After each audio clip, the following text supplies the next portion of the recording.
Sinus, donc, c'est la force électromotrice dépendant de θ. Donc, c'est sinus, on a NSB oméga sinus θ d'après la suite, enfin, d'après la vidéo précédente.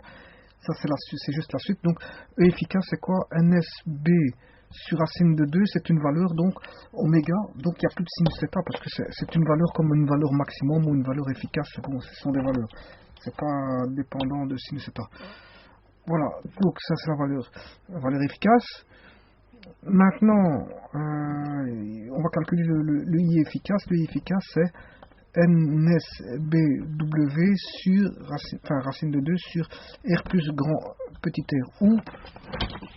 où le E efficace, passait au travers de la résistance du cadre et de la résistance extérieure. Voilà, donc il faut faire R plus grand R. Bon, le N c'est 50 spires. 50 spires. Le S, c'est 5 cm, donc c'est un carré. 5 x 5, 25.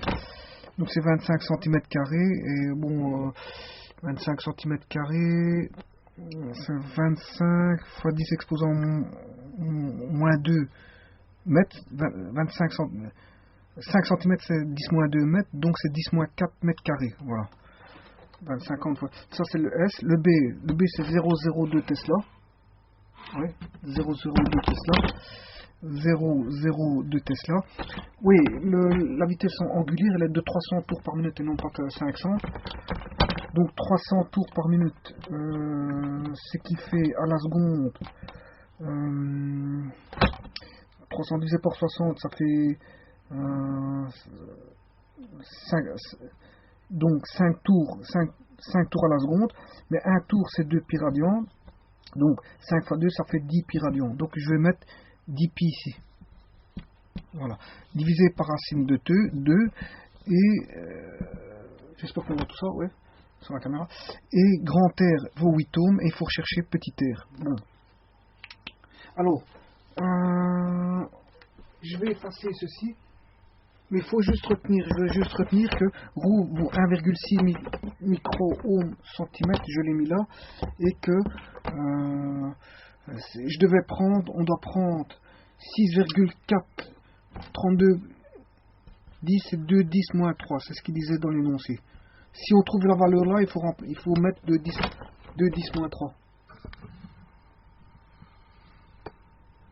Voilà. Donc si on trouve cette valeur là, il faudra mettre 2 fois 10 moins 3.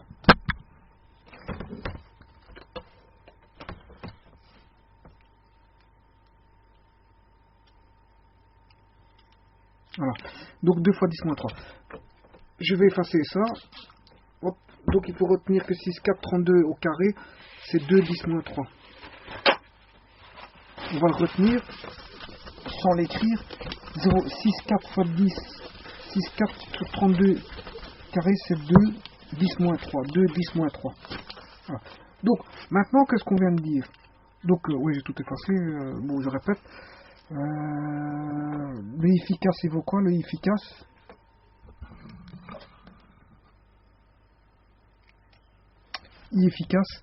c'est N, c'est 50. N c'est 50. NS, on avait dit c'est 5 fois 5, 25. Donc c'est 25 fois 10 moins 4 mètres carrés. Moins 4.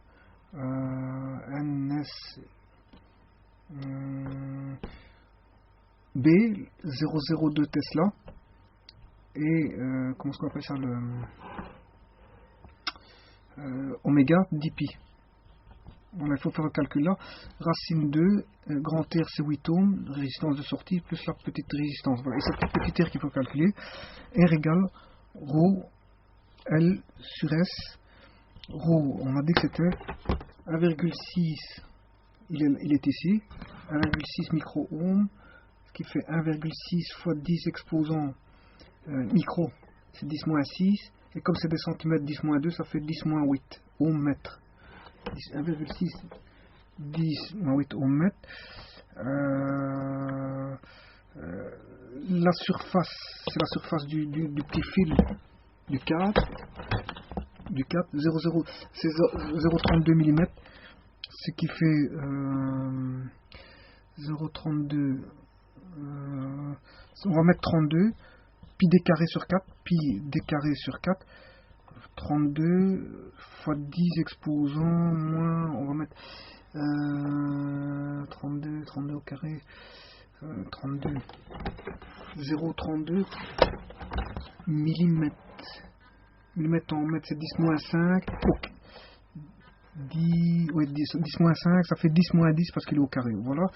Alors, ça c'est la surface. Par contre, la longueur elle fait 5 cm. Le cadre il fait 4 fois 5 cm.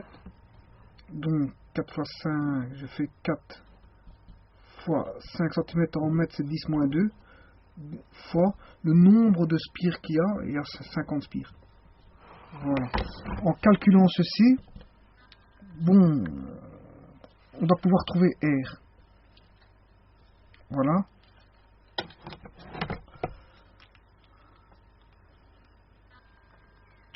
Régulation 8, je vais calculer ça.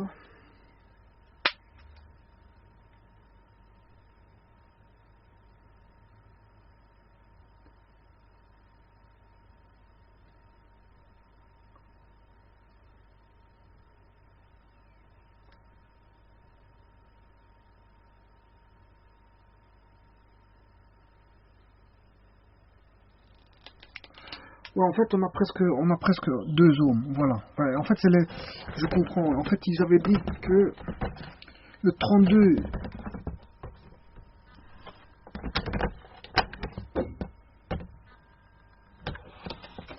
ouais, ils avaient dit que le 32,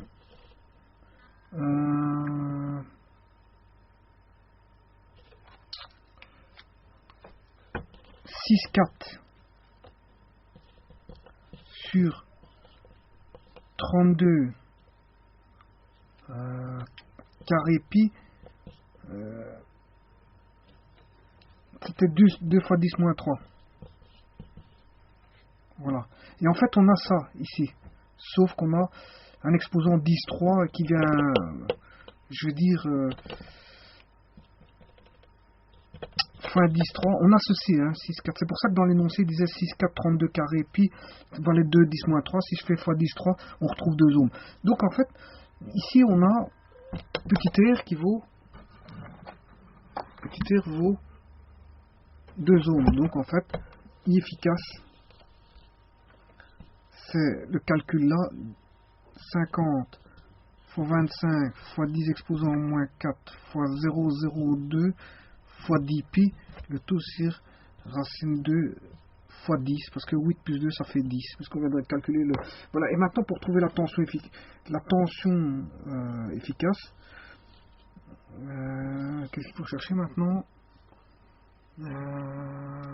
Oui, la tension, il fallait chercher la tension borne de la résistance maintenant, extérieure, la résistance extérieure fois I, R fois I, la résistance extérieure vaut 8 ohms. Voilà, donc la résistance extérieure faut 8 ohms et je dois faire le calcul de I efficace ici. Et en faisant le calcul, on trouve la réponse de I efficace. Voilà. Donc en fait, c'est un exercice assez simple. Pourquoi? Parce que bon, dès le moment où on a vu le galvanomètre, comment il fonctionnait, ben, ça c'est un appareil à cadre mobile qui fonctionne plus ou moins comme le galvanomètre, sauf qu'il tourne à une certaine vitesse. Il tourne à une certaine vitesse, oméga plus rapide que le galvanomètre. Le galvanomètre, il fait juste une déviation. Ici, le magnétisme, il tourne à une certaine vitesse. C'est le même circuit que le galvanomètre, mais simplement, il y a une vitesse de rotation, je veux dire, très importante ici. C'est genre un petit moteur. Ouais, c'est genre un petit moteur. Donc on l'alimente, il y a un courant qui passe dans un circuit RL avec une force contre-électromotrice et une résistance de